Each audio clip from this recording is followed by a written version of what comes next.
Degree نہیں ہنر دیجیے۔ ناظرین، یہ ایک ایسا جملہ ہے کہ جس نے انسانی تاریخ کی کایا ہی پلٹ کر رکھ دی۔ کیسے اور کب، آئیے آپ کو بھی بتاتے ہیں۔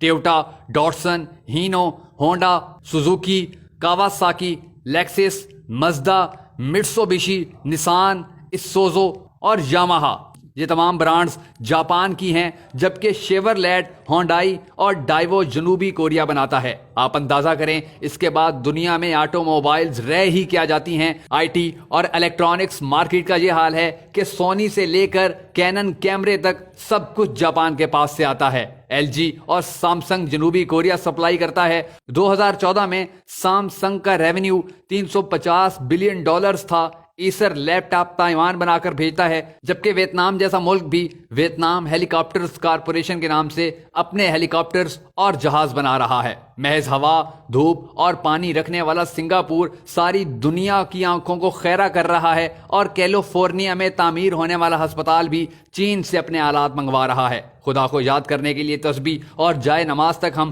خدا کو نہ ماننے والوں سے خریدنے پر مجبور ہیں۔ دنیا کے تعلیمی نظاموں میں پہلے نمبر پر فن لینڈ، جبکہ دوسرے نمبر پر جاپان اور تیسرے نمبر پر جنوبی کوریا ہے۔ انہوں نے اپنی نئی نسل کو ڈگریوں کے پیچھے بھگانے کے بجائے انہیں ٹیکنیکل کرنا شروع کر دیا ہے۔ آپ کو سب سے زیادہ ایلیمنٹری سکولز انہی تمام ممالک میں نظر آئیں گے۔ وہ اپنے بچوں کا وقت کلاس رومز میں بورڈز کے سامنے ضائع کرنے کے بجائے حقائق کی دنیا میں لے جاتے ہیں۔ ایک بہت بڑا ووکیشنل انسٹیٹیوٹ اس وقت سنگاپور میں واقع ہے، اور وہاں بچوں کا صرف 20% وقت کلاس میں گزرتا ہے۔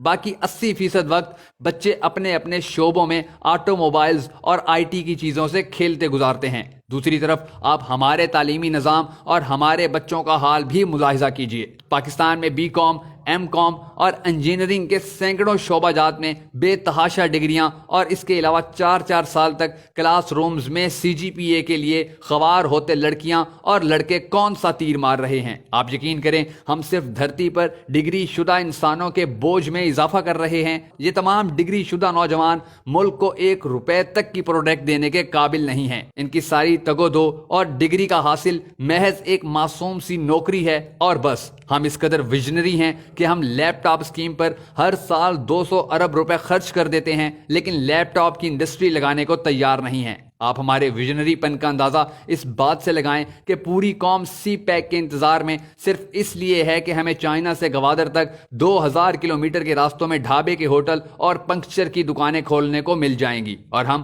ٹول ٹیکس لے کر بل گیٹس بن جائیں گے۔ اوپر سے لے کر نیچے تک کوئی بھی ٹیکنالوجی ٹرانسفر کروانے میں دلچسپی نہیں رکھتا۔ آپ فلپائن کی مثال لے لیں۔ فلپائن نے پورے ملک میں ہوٹل مینجمنٹ اینڈ ہاسپٹیلٹی کے شعبے کو ترقی دی ہے، اپنے نوجوانوں کو ڈپلومہ کورسز کروائے، اور دنیا میں سب سے زیادہ ڈیمانڈ فلپائن کے سیلز مینز اور فیمیل ویٹرز کی ہے۔ حتیٰ کہ ہمارا دشمن بھارت تک ان تمام شعبوں میں بہت آگے جا چکا ہے۔ آئی ٹی انڈسٹری میں سب سے زیادہ نوجوان ساری دنیا میں بھارت سے جاتے ہیں، جبکہ آپ کو دنیا کے تقریباً ہر ملک میں بڑی تعداد میں بھارتی لڑکے اور لڑکیاں سیلز مینز، ویٹرز اور اسی طرح کے دوسرے شعبوں میں کام کرتے نظر آتے ہیں۔ پروفیشنل ہونے کی وجہ سے ان کی تنخواہیں بھی پاکستانیوں کے مقابلے میں 10 گنا زیادہ ہوتی ہیں، اور دوسری طرف لے دے کر ایک مری ہی ہمارے لیے ناسور بن چکا ہے، جہاں کے لوگوں کو سیاحوں کی عزت تک کرنا نہیں آتی۔ چینی کہاوت ہے کہ اگر تم کسی کی مدد کرنا چاہتے ہو تو اس کو مچھلی دینے کے بجائے مچھلی پکڑنا سکھا دو۔